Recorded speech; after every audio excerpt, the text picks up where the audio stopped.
boys and girls, Miss Ardrey here. I'm coming to you from my backyard, one of my favorite places to be.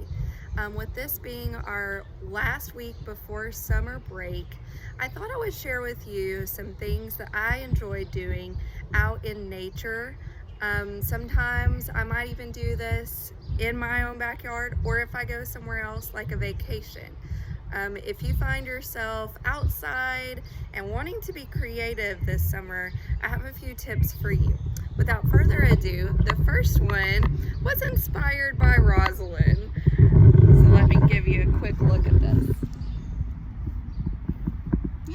So we had this spill of water and Rosalind said, "Hey, look, it looks like Dad." So we added a little bit more water to it to create a dark value, and then we picked some things just growing around that we could find to give it a nice variety, but also thinking about our subject. So Mr. Ardrey has a beard and a mustache. He wears glasses. So we created a fun self-portrait using only natural things. Water to give us the overall shape, and then we laid different things on top. So this kind of is inspired by a type of art that I learned about when I was studying different types of art and art history. It's called Earthworks. So if you want to look up some really interesting all-natural art, remember the word Earthworks. So I would encourage you to look that up. So these works are kind of temporary. They're not meant to last very long. If a lot of wind happens or if it rains, this is not going to last very long. So what we did was just take a picture of it. So if you want to preserve your earthworks, then you could just take a photograph. And that's what earthwork artists usually do. So another thing that I wanted to show you, and I have done this technique on vacation before when I've gone to the beach. It's something that I really like to do. All you need is a piece of paper, a water source. If you're by a pool or at a beach, then that's really easy to get. And a brush and a pencil and some watercolors. Not very much, pretty simple.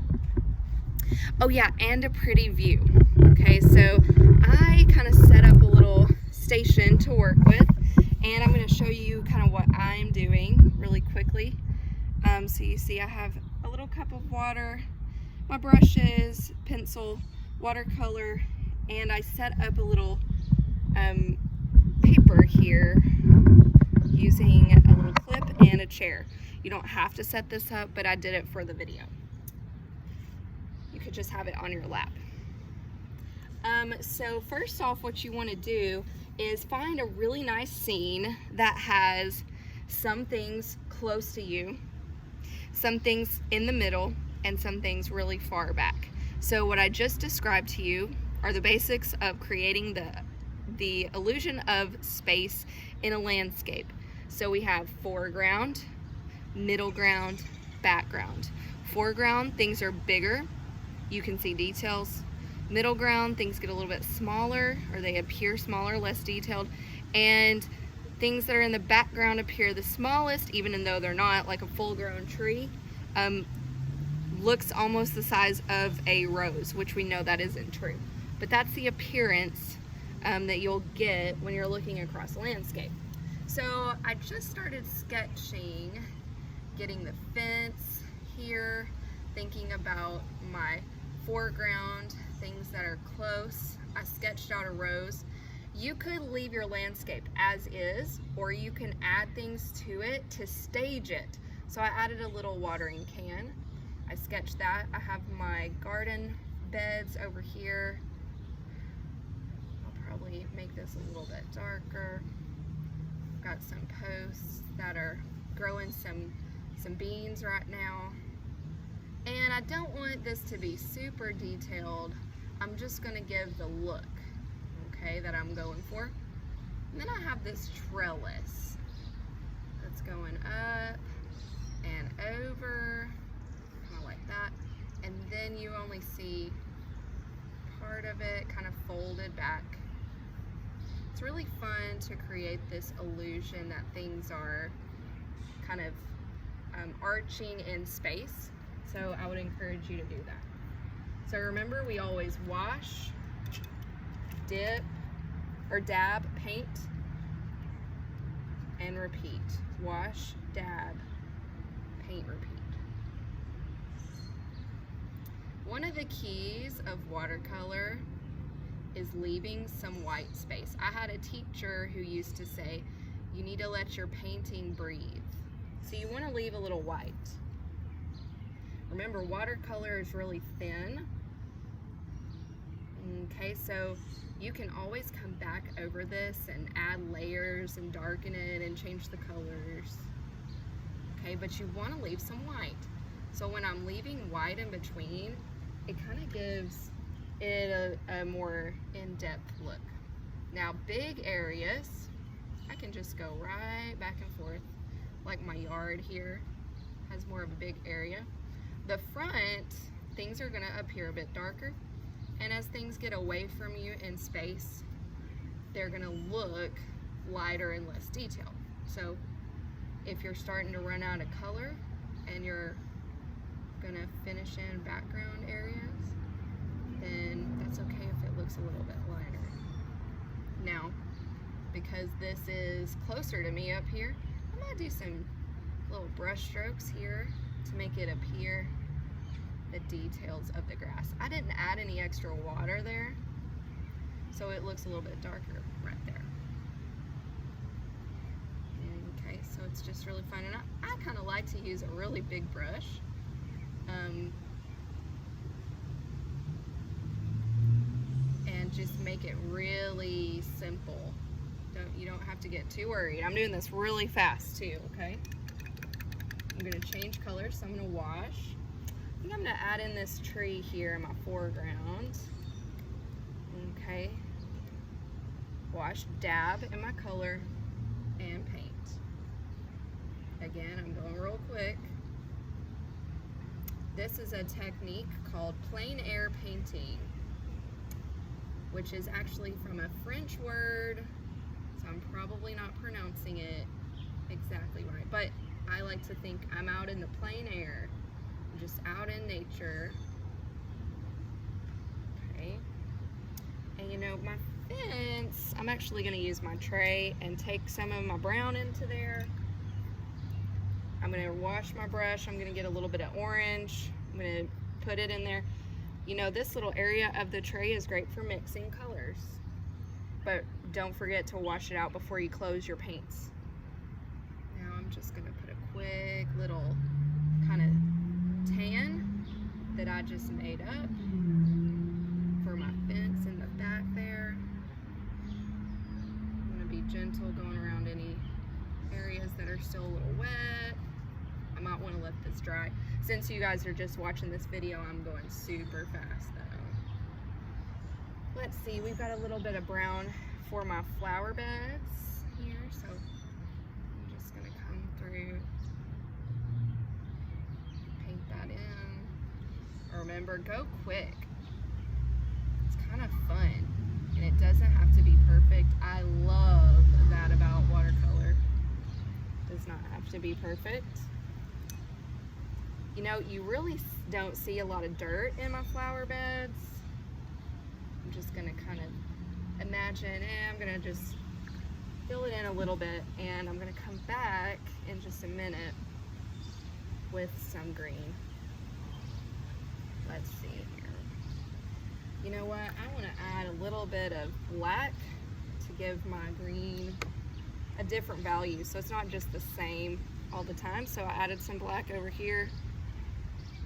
Let's go add a little bit of darker, because this is upright. Some of my paint's dripping, but that's okay. I don't really mind it. Kind of gives it an interesting look, and I'm gonna remember doing it this way. So it'll create a little bit of a memory for me, so that's fine to me. Okay, now I have this really, it's almost like it's a wire trellis. So So I'm just gonna create a bit of a shadow here with a very light gray, like it is barely there. Don't get very dark with watercolor, okay? Now, I wanna add some vegetables in this garden. Let's make it look yummy. Ooh, I got some green beans growing up the trellis. Maybe my green beans aren't that high really in real life yet, but they will be, so I'm just gonna imagine some of this. That's what's fun with art. You can use what's in front of you, but you can also imagine it. And I have these wonderful tomatoes that are growing over here. Everything's green right now though. No tomatoes yet.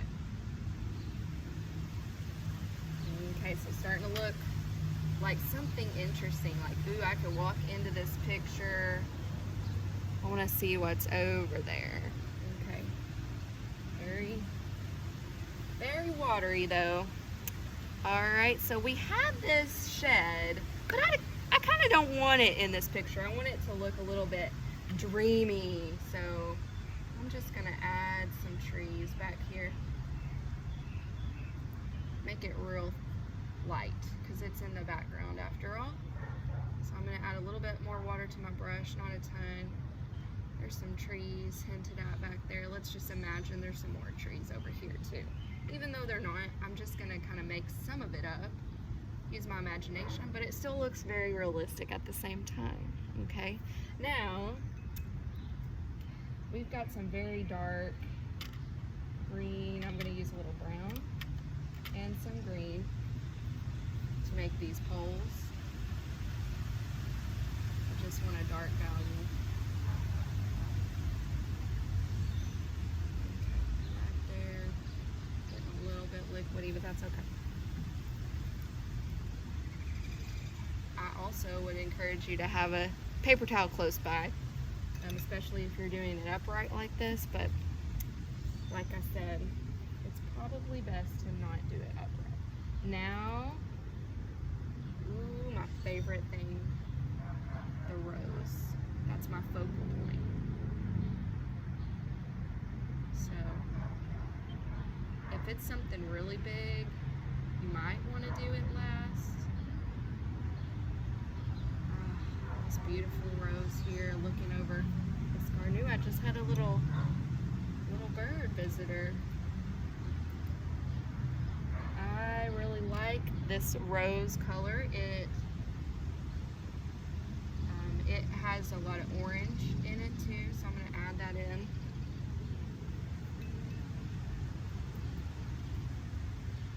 Okay, I want to add a deep green, and I'm going to switch brushes to a fine tip brush. Any kind of details like this, you want to have a fine tipped brush.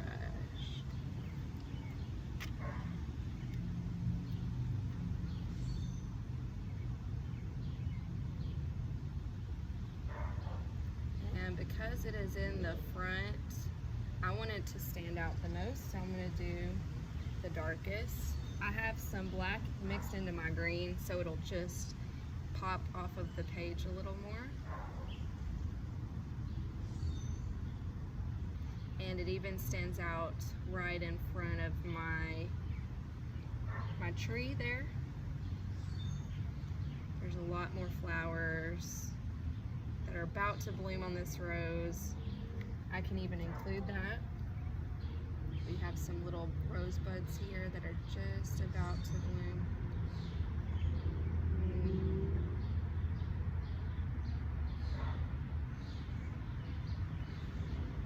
Okay, now let's see.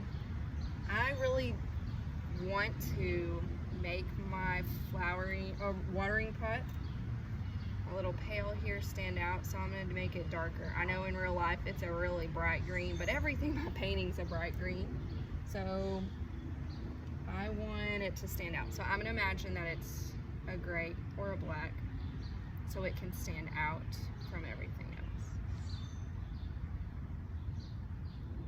Again, I'm just going real quick.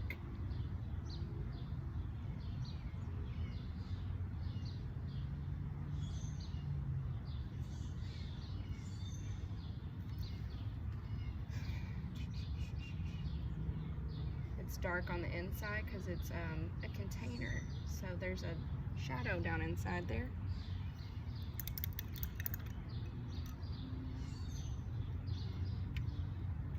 And this is a very relaxing thing to do. I could sit out here for a very long time working on this, but I just wanted to give you a kind of a quick idea. Now remember how I said in the front you can see some more details. So I'm going to come back and add some grasses with a darker value.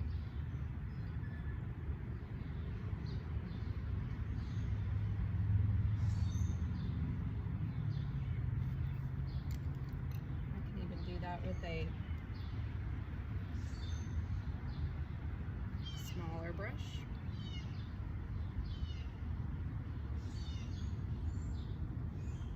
Any little details I want to stand out. I don't want to get too dark in the background. Just hint at some things that are interesting. I might want to do a little bit of a shadow on one side of this tree here. And I could take a lot more time on this and make it much more detailed, but this is just a basic start. Okay, I hope you enjoy, and I would love to see any work that you create over the summer. Have a great summer. I miss you. I can't wait to see you in person again.